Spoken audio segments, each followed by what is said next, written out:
କାର୍ଯ୍ୟକ୍ରମ ଦେଖିବାକୁ ଅଛି, ଆମେ ଜାଣିବାକୁ ଅଛି। ତେଣୁ ଭଗବାନ ଆମକୁ ଗୋଟେ ଅଧରାହାଣ୍ଡି ପଠାଇଛନ୍ତି ଯାହାକି ତାଙ୍କ ମୁହଁ ପାଦ ଠାରୁ ମୁହଁ ପର୍ଯ୍ୟନ୍ତ ରହିବ ଏବଂ ସେଥିରେ ସମସ୍ତ ପ୍ରକାରର ଜିନିଷ କ୍ଷୀର, ଚିନି, ଅନ୍ୟାନ୍ୟ କଦଳୀ ଏସବୁ ପିଟା ହେଇ ମହାପ୍ରଭୁ ସମର୍ପଣ ହେଲା ପରେ ଯେଉଁମାନେ ରଥ ସମୟରେ ସବୁ ବାହ୍ୟ ଜୀବ ସବୁ ପଳେଇ ଆସିଥାନ୍ତି, ଭୂତ ପ୍ରେତ ଏମାନଙ୍କୁ ହଟାଇବା ପାଇଁ ଏହାର ବର୍ଣ୍ଣନା କରାଯାଇଛି। ଏ ଅଧରହାଣ୍ଡି ଠାକୁରଙ୍କ ପାଖରେ ଭଣ୍ଡାଯାଏ। ସେଇ ଅଧର ପାଣିଟା ଚାରିଆଡ଼େ ପଡ଼ିଗଲା ପରେ ଠାକୁରଙ୍କର ନୀତି ସମାପିତ ହୁଏ। କିନ୍ତୁ ଆମେ ଯେତେବେଳେ ସ୍ନାନ କରିବେ, ସ୍ନାନ ପରେ ଠାକୁର ବେଶ ହେବେ। ବେଶ ହେଲେ ଜଗନ୍ନାଥ ମହାପ୍ରଭୁଙ୍କ ମୁଣ୍ଡରେ ଯେଉଁ ଗଭାଟି ଲାଗେ, ଏଇଟା ଗୋଟେ ଆଜିକାଲିର କିନ୍ତୁ ତୁଳସୀ ଲଗେଇଦେଲେ ଗଭାରେ ପରିଣତ ହୋଇଯାଏ।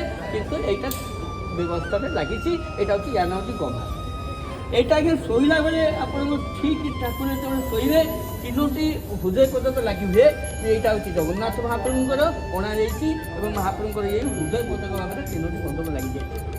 এইটা মহাপ্রভুঙ্কর জগন্নাথঙ্কর ঠিক নাক পাখু ই উপরে লাগি থাকে। এটা ঝুম্পা, এটা বড় ঝুম্পা হিসাবে বর্ণনা করা হয়েছে।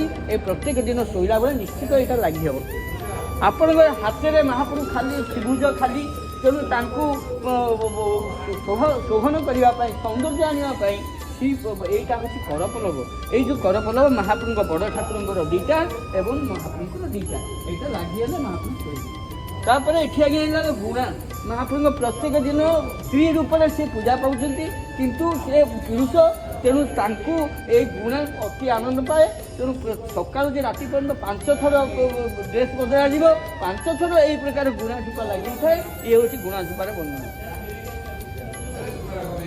ଏଇ ଯେଉଁ ଚିତ୍ର ଆପଣ ଦେଖୁଛନ୍ତି, ମକର ସଂକ୍ରାନ୍ତି ହେଲା, ମହାପ୍ରଭୁ ନଥାନ୍ତି, ମହାଲକ୍ଷ୍ମୀ ନଥାନ୍ତି ଘରେ। ତେଣୁ ସେ ଯେତେବେଳେ ପୌଷ ପୂର୍ଣ୍ଣିମା ଛାଡ଼ିକି ଆସିବେ, ତେଣୁ ଏଇସବୁ ଭାର ସବୁ ଆଣିଥିବେ, ମହାପ୍ରଭୁ ପିନ୍ଧିଲେ ସୌନ୍ଦର୍ଯ୍ୟ ଲାଗିବ ବୋଲି।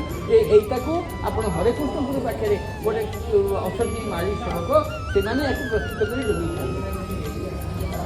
ଇଏ ଯୋଡ଼ି ଆଜ୍ଞା କାନର କୁଣ୍ଡଳ, ମହାପ୍ରଭୁଙ୍କ ସୁନାର କୁଣ୍ଡଳ ରହିଛି, ବହୁତ କଥା ରହିଛି। କିନ୍ତୁ ପ୍ରତ୍ୟେକ ଦିନ ପହୁଡ଼ିଲା ବେଳେ ଏଇ ଯେଉଁ ବସ୍ତ୍ର ବର୍ଣ୍ଣନା କରୁଥିଲି, ସେ ବସ୍ତ୍ର ବର୍ଣ୍ଣନା ଭିତରେ ଏଇ ଯେଉଁ ପୁଷ୍ପ ଅଳଙ୍କାର, ଇଏ ହେଲା କର୍ଣ୍ଣ କୁଣ୍ଡଳ। ଇଏ ହେଉଛି ମା ସୁଭଦ୍ରାଙ୍କର ଅଙ୍ଗପଟି, ଅଣ୍ଟାପଟି।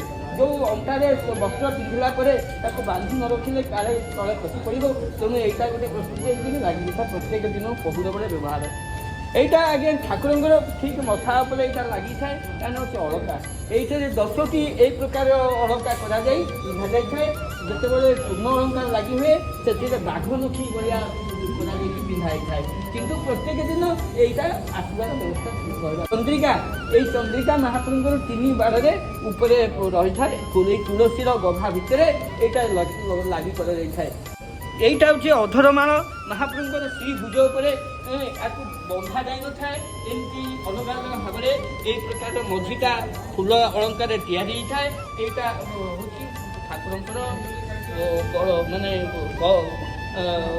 ଅଧରମାଳରେ ବର୍ଣ୍ଣନା କରାଯାଇଛି। এইটা ଶ୍ରୀପୟର ମାଳ, ଯାହାକି ପାଦ ତଳୁ ଭୁଜ ପର୍ଯ୍ୟନ୍ତ ଯେଉଁ ବାହାର ପଟରୁ ରହେ, ସେଇଟା ହେଲା ଶ୍ରୀପୟର ମାଳ।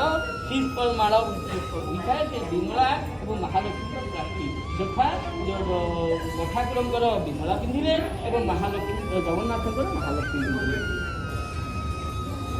ସ୍ନାନ ପୂର୍ଣ୍ଣିମା ଦିନ 108 ଗରା ଠାକୁରଙ୍କ ସାମ୍ନାକୁ ଯାଏ ଏବଂ ଏଇ ଗରା ଧିରେ ସୁନା ରୋଷେଇ ମଠର ଯିଏ ଅଛନ୍ତି ସୁନା ରୋଷେଇ ସେବକ ଏଥିରେ ଜଳ ନେଇ ଠାକୁରଙ୍କ ପାଖରେ ଦିଆଯାଏ ଏବଂ ଠାକୁରଙ୍କୁ ଲାଗି ହେଲା ପରେ ରାତିରେ ଜ୍ୱର ହେଇ ଠାକୁର ପହୁଡ଼ ଯାଆନ୍ତି। 15 ଦିନ ପର୍ଯ୍ୟନ୍ତ ଜ୍ୱର ହୁଏ, ପ୍ରକୃତରେ ଜ୍ୱର ହୁଏ ଏବଂ 15 ଦିନ ପରେ ପୁଣି ଉଠିକି ନବଯୌବନ ଦର୍ଶନ ଦିଅନ୍ତି, ଭକ୍ତମାନଙ୍କୁ ପୁଣି ରଥଯାତ୍ରା ଦର୍ଶନ ଦିଅନ୍ତି।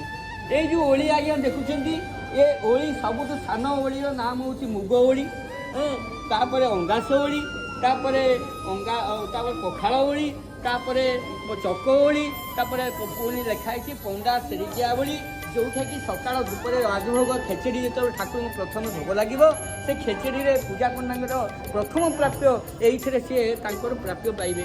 ଏ ହେଉଛି ପଣ୍ଡା ସେରିକିଆ ଓଳି। ସରା ସେହିପରି ବିଭିନ୍ନ ପିଠା ଏବଂ ବିଭିନ୍ନ ପ୍ରକାର ରଖିକିରି ମହାପ୍ରଭୁଙ୍କ ପାଖକୁ ଚରାରେ ଯିବ। ଏମିତି ପତ୍ର ବା ଥାଳିରେ ଯାଇକି ଭୋଗ ହୁଏନି, ତେଣୁ ଏଇସବୁ ମାଧ୍ୟମ ଦେଇକି ଯାଏ। ଏ ହେଉଛି ତା'ର ସ୍ଥାନ ବଡ଼ ହିସାବରେ ରଖାଯାଇଛି। ସେହିପରି ଆପଣ ଦେଖିବେ ଝଡ଼େଇ ନେତା ସକାଳୁ ଯେ ଖରା ରାତି ପର୍ଯ୍ୟନ୍ତ ଯେତେ ପିଠା ଭୋଗ ଖାଇବେ ସେ ପିଠାର କିଛି ଅଂଶ ତଳେ ପଡ଼ିଯାଏ। ଆପଣ ଘରେ ସବୁ ପିଠଉ କରିକିରି ପିଠା କରନ୍ତି, ସେ ପିଠୁରୁ ଯେଉଁ ବଳିଯାଏ ତାକୁ ସବୁ ରଖିକିରି ପୁଣି ତା ଦେହରେ ଗୁଡ଼ ଚିନି ଅଳିଚ ଏଇଟା ମସଲା ଦେଇକି ଯେତେବେଳେ କରାଯାଏ ସେଇଟା ଠାକୁରଙ୍କୁ ନିତାନ୍ତ ଦରକାର, ତାକୁ ନଷ୍ଟ କରି ଦିଆଯିବନି। ତାର ନାଁ ହେଉଛି ଝଡ଼ି ନେତା ତାଡ଼। ସେଇ ଝଡ଼ି ନେତା ତାଡ଼ଟା ପ୍ରତ୍ୟେକ ଦିନ ଗୋଟେ ଲେଖାଏଁ ନିଶ୍ଚୟ ମହାପ୍ରଭୁଙ୍କୁ ଯାଏ। 50 ଗୋଟି ଛୋଟ ବଡ଼ ହେଇକିରି ଅମ୍ବାଲୁ ତିଆରି ହୁଏ, ଏଇ ତାଡ଼ ମାଧ୍ୟମରେ ଯାଇ ମହାପ୍ରଭୁଙ୍କୁ ସମର୍ପଣ କରାଯାଇଥାଏ ପ୍ରତ୍ୟେକ ଦିନ। ସେହିପରି ମକର ସଂକ୍ରାନ୍ତି ଆସିଲା, ଚାଉଳ ମାନ ରଖାଯାଏ, ବତୁରା ଯାଏ ଏବଂ ସେ ଚାଉଳରେ ବିଭିନ୍ନ ପଦାର୍ଥ ମାନ ପକାଯାଇ ମକର ତାଡ଼ରେ ଠାକୁରଙ୍କୁ ସମର୍ପଣ କରାଯାଇଥାଏ। 7 ପୁରୀ ତାଡ଼ ଆପଣ ମନେ ଜାଣିଥିବେ ଯେ ଆଗେ ରଥ ପାଇଁକା କାଠ ସଂଗ୍ରହ କରିବା ପାଇଁ ବହୁ କଷ୍ଟ କରିବାକୁ ପଡ଼ୁଥିଲା। ଯେତେ ଗଡ଼ଜାତ ଅଞ୍ଚଳରେ ରଜାମାନେ ଥିଲେ ସେମାନେ ଏଇ ଯେଉଁ 7 ପୁରୀ ତାଡ଼ରେ ଯେଉଁ ପ୍ରସାଦ ହେଇଥାଏ ପ୍ରତ୍ୟେକ ଗଡ଼ଜାତ ରଜାଙ୍କୁ ଏଇ 7 ପୁରୀ ତାଡ଼ରୁ ପ୍ରସାଦ ଯାଏ ଏବଂ ସେମାନେ ପାଇକିରି କାଠ ସବୁ ନଦୀ ଧାରାରେ ପଠାନ୍ତି। ଆମେ ଏଠି ରଥ ତିଆରି କରୁଥିଲୁ। ବର୍ତ୍ତମାନ ପ୍ରତି 7 ପୁରୀ ମାସ ଦିନ ଏଇ 7 ପୁରୀ ପଦାର୍ଥ ସବୁ ରଜାଙ୍କ ପାଖକୁ ସମର୍ପଣ କରାଯାଏ, ସେ ଦିଆଯାଇଥାଏ।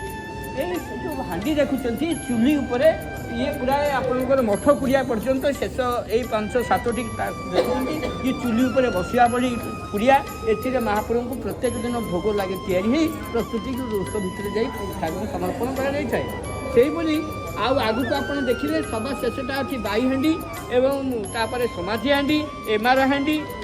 ଏଇ ଯେଉଁ ହାଣ୍ଡି ରଖୁଛନ୍ତି ଏସବୁ ମହାପ୍ରଭୁଙ୍କୁ ଅଭଡ଼ା ଡାଲି ତରକାରୀ ପ୍ରତ୍ୟେକ ଜିନିଷ ହେଇକରି ଠାକୁରଙ୍କୁ ସମର୍ପଣ କରାଯାଇଥାଏ। ଯେଉଁ କୁହନ୍ତି ଏମିତି ରଖାଯାଏ ନାହିଁ କି ସେ ଚୁଲିରେ ତଳେ 4ଟା ବସିବ, ତାପରେ ଫାଙ୍କ 3ଟା ଆସିବ, ତାପରେ 3ଟା ବସିବ, ତାପରେ 2ଟା ବସିବ, ତାପରେ ଗୋଟେ ବସିବ। ଏମିତି ନ ବସିବ ନା ଗୋଟେ ଗୋଟେ ବସିବ କି? ଓକେ, ସେମିତି ହେବନି। ତଳେ ବସିବ 4, ତାପରେ ଫାଙ୍କ ଦେଖିବ 3, ତାପରେ 3, ତାପରେ 2, ତାପରେ 1। ସେଟା ଫାଷ୍ଟ କୋଉଟା ହେଇଯିବ? ଏକଟା ଓହ୍ଲେଇବ, ତଳଟା ଓହ୍ଲେଇବ କି? ଫଟୋପଟା ହେଇଯିବ। ସେଇ ତ ହିସାବ ଆଉ ସେ ତା ଭିତରେ ସେଇ ପ୍ରକାରର ପ୍ରଭୁଙ୍କର ଇଚ୍ଛା କାର୍ଯ୍ୟକ୍ରମ ସେଇଭଳିଆ। କେତେଟା ହାଣ୍ଡି ଏକେ ସାଙ୍ଗରେ ରଥକୁ ବିଜେ କରିବେ। ଏ ଆଗରେ 2 ରହିବ, ଉପରେ ମୁଣ୍ଡ ପାଖରେ ରହିବ, ଏଇଟା ଶ୍ରୀପୟର। এইটা হচ্ছে পইতা। আমি ব্রাহ্মণ মানে প্রতি শৌচরে পইতা লাগে, কিন্তু মহাপ্রভু 3 থর এই পইতা পিঁধবে এবং সেইটা রেশম ফিতারে তৈরি এবং এইটা 40 গোটি হলে মহাপ্রভু প্রত্যেক পইতা লাগি হবে। আকু সব দইতা বসি মানে এটা উত্তরীয়। আমি যেতবে গাধোইବାକୁ যাচ্ছি গামুছা পিঁধুছে, সেটি গামুছার 2 অংশ ହେଲା ଗୋଟେ ଉତ୍ତରୀୟ ଆଉ ଗୋଟେ ହେଲା ତଡ଼ପ। ମହାପ୍ରଭୁ ପିନ୍ଧିବେ 7 ବିଗ୍ରହ ପିନ୍ଧିଲେ ଠାକୁରଙ୍କର ଅଧିକାଂଶ ପୂଜା ହେବ। ପାଗ ସନ୍ଧ୍ୟାବେଳେ ବା କେତେକ ଯାନିଯାତ୍ରାରେ ପାଗର ଆବଶ୍ୟକତା, ସନ୍ଧ୍ୟା ଆଳତି ବେଳେ এই ପାଗ ସବୁ ପିନ୍ଧିଥାନ୍ତି। ନେତ ଫୁଟା ଆପଣଙ୍କର ଦୋଳ ପୂର୍ଣ୍ଣିମାରେ ହାତରେ ଗୁଡ଼ିଥାନ୍ତି, ହାତରେ ପିନ୍ଧା ଯାଇଥାଏ, ଯାହାକି ଏଇଟା 22 ହାତ ଲମ୍ବା। ଖସା ପଡ଼ା ଯେତେବେଳେ ଠାକୁର ରଥଯାତ୍ରାକୁ ଆସିଥାନ୍ତି, ରଥଯାତ୍ରାରୁ ଘରକୁ ଯାଆନ୍ତି, ସେତେବେଳେ ଏଇ ଯେଉଁ ବର୍ଷା ଦିନରେ ଦେହ ମୁଣ୍ଡ ପାଣି ଯାଇଥିବ, ମାଟି ଲାଗିଯାଇଥିବ, ତାକୁ ଝାଡ଼ିକିରି ପୁଣି ପୁନଃ ଏଇ ଡ୍ରେସ୍ ପିନ୍ଧିବା ପାଇଁକା 40 ମିଟର 50 ମିଟର କନା ଧୁଆ ଧୋଇ ହୋଇ ପୁଣି ଠାକୁରଙ୍କୁ ସମର୍ପଣ କରାଯାଇଥାଏ। ରାତିରେ ଶୋଇଲା ବେଳେ ଆପଣଙ୍କର 15 ପିସ୍ ଯେଉଁ କହୁଥିଲି ସେ ଯେଉଁ ଲାଗି ବସ୍ତ୍ର ପିନ୍ଧିବେ। ତାପରେ ସିଡ଼ି କାପଡ଼ା ମନ୍ଥରେ ଯେଉଁ ପଡ଼ିବ ତା ନାଁ ହେଉଛି ସିଡ଼ି କାପଡ଼ା। ଏଇଟା ହେଉଛି ବଡ଼ ଆଗ ଠାକୁରଙ୍କର ଏବଂ ମାଆଙ୍କର ନାଲି ବର୍ଡ଼ର ରହିବ ଆଉ ଜଗନ୍ନାଥଙ୍କର ହଳଦିଆ ବର୍ଡ଼ର ରହିବ। ଏଇଟା ଆଜ୍ଞା ଦେଖନ୍ତୁ ପୂଜାଠୁ ଦୋଳ ପୂର୍ଣ୍ଣିମା ପର୍ଯ୍ୟନ୍ତ ଘୋଡ଼ ଲାଗି ହେବେ ଏବଂ ରଥଯାତ୍ରା ସମୟରେ ଆସିଲେ ଏ ମଧ୍ୟ ଠାକୁରଙ୍କ ମସ୍ତକ ଉପରେ ସୁରକ୍ଷା କରିବା ପାଇଁକା ପିନ୍ଧିଥିବେ। এইটা ଗୋଟେ ଦେଖନ୍ତୁ, ୟାର ନାଁ ହେଉଛି ମାଧାବଳୀ। ଏ ମାଧାବଳୀ ସଜ ମହାପ୍ରଭୁଙ୍କର ଅତି ଉପାଦେୟ, ଯାହାକି ଜଗନ୍ନାଥ ମହାପ୍ରଭୁ ଏଥିରୁ ଶୋଇଲା ବେଳେ 15 ଖଣ୍ଡ ପିସ୍ ହେଲେ ଠାକୁରଙ୍କର ସମ୍ପୂର୍ଣ୍ଣ ବେଶ ହୁଅନ୍ତି, ପୁର ଅଳଙ୍କାର ଲାଗି ହୋଇ ବୌଡ଼ ଯାଆନ୍ତି। এইটা ହେଲା ପାଟ ବସ୍ତ୍ର ଗୀତ ଗୋବିନ୍ଦ। ଯେତେ ଲୁଗା ପିନ୍ଧିବେ ତା ଭିତର ପ୍ରଥମ ବସ୍ତ୍ରଟା ହେଉଛି ଏଇଆ। এইটা 10 ବସ୍ତ୍ରଟା ପିନ୍ଧିଲେ ଏଇଟା 14 ହାତ ପ୍ରତ୍ୟେକ 3 ଠାକୁରଙ୍କର 14 ହାତ ପିନ୍ଧିବେ। ତ ତାପରେ ସେ ନାଲି ବସ୍ତ୍ର ପିନ୍ଧିଲେ କି ଯାହା ପିନ୍ଧିବେ ଏଇଟା ହେଉଛି। এটা গোটে ନା କେତେଟା? ଏମିତି 3ଟା ଥିବ, ମାତ୍ର 3ଟା ବଡ଼ ଆଡ଼େ ମଝି ଆଡ଼େ ଇଏ ପିନ୍ଧିବେ ଭିତରେ। ତାପରେ ପୁଣି ୟାର ଲମ୍ବା ଚଉଡ଼ା ଅଛି, ପିନ୍ଧିବେ ଚଉଡ଼ା ଏବଂ 16 ହାତ ଲମ୍ବା, 14 ହାତ ଲମ୍ବା, 12 ହାତ ଲମ୍ବା ହେଲେ এইটা 22 ହାତ ଚଉଡ଼ା। ଏଇଟା ଆପଣଙ୍କ ଖୋର୍ଦ୍ଧା କଟକ ଆଠଗଡ଼ ଏଇଟା ହେଉଛି ପ୍ରତ୍ୟେକ ଦିନ ବସ୍ତ୍ର ଦିନରେ ଯୋଉ ପାଟ କୋଉଟା ପିନ୍ଧିବି ଏଇଟା ହେଉଛି 12 ଅଂଶ ଲେଖାଯାଇଛି, ଶନିବାର କଳା, ଶୁକ୍ରବାର ଧଳା, ବୁଧବାର ହଳଦିଆ, ଏହିପରି 7 ଦିନ